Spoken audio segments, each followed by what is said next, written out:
Two salesmen wake up on the exact same morning, in the same territory, to the reality of a severe, unyielding rainstorm outside their windows. The first salesman looks at the weather and builds a logical rationale to stay in bed.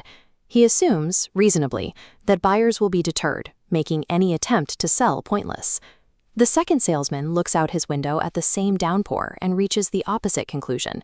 He realizes because the weather is terrible, every other salesman will likely stay home. He views the rain as a strategic advantage.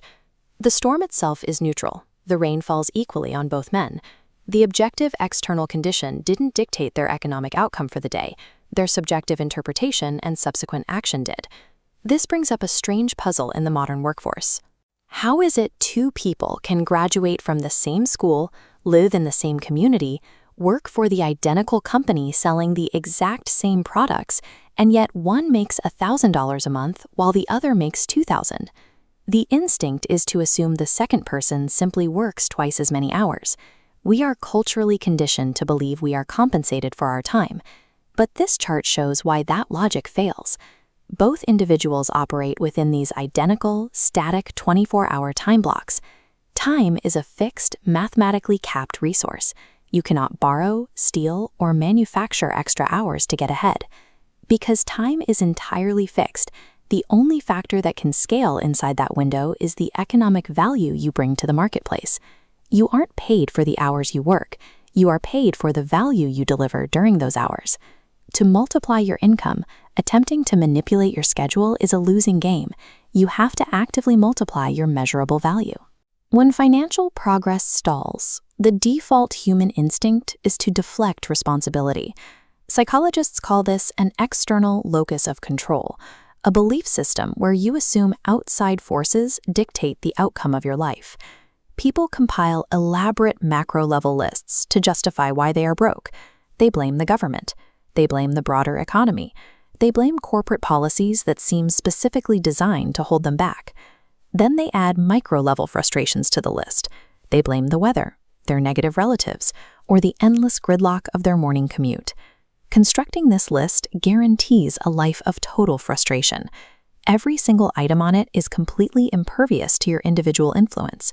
You cannot control the tax rate any more than you can control the highway system. But if you examine that long list of excuses closely, there is one glaring objective flaw. The person who wrote the list is completely missing from it. Focusing your energy on external variables traps you in a permanent state of victimhood. It paralyzes any potential you have for economic mobility. To reverse this, you have to completely destroy the external blame list. You have to take total, uncompromising ownership of your circumstances. You replace all of those external factors by distilling your focus down to a single point of accountability: yourself. This requires a specific behavioral shift. You must begin working significantly harder on yourself than you do on your specific job duties. This means treating personal value creation as a tangible skill set. You develop a better handshake.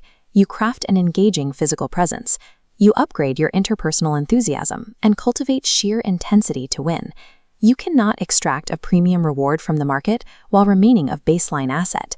Securing an above-average income is structurally impossible without first becoming an above-average person.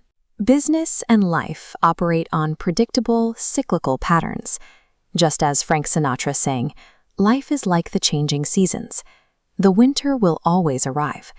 Periods of severe difficulty, whether it's sudden economic chaos, a broken heart, or massive personal disappointment, are guaranteed. These metaphorical seasons cannot be stopped. You cannot negotiate with a harsh winter or force the frost to skip your door by sheer force of will. Because the external environment is fixed and indifferent, your only viable survival mechanism is to proactively build your internal resilience and adaptability. This was the fundamental lesson delivered on a warm summer evening in Anaheim, California, back in 1981, and its logic remains airtight today. External events happen to everyone equally. The sun goes down on all of us. The sole differentiator in the outcome is the human response to those events. Which leaves a very direct question. Starting tomorrow morning, What specific, measurable action are you going to take to alter your current trajectory?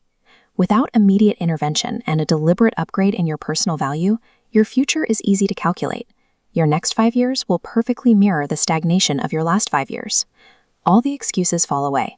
The burden of success rests in one place. The single most important variable in your future is you.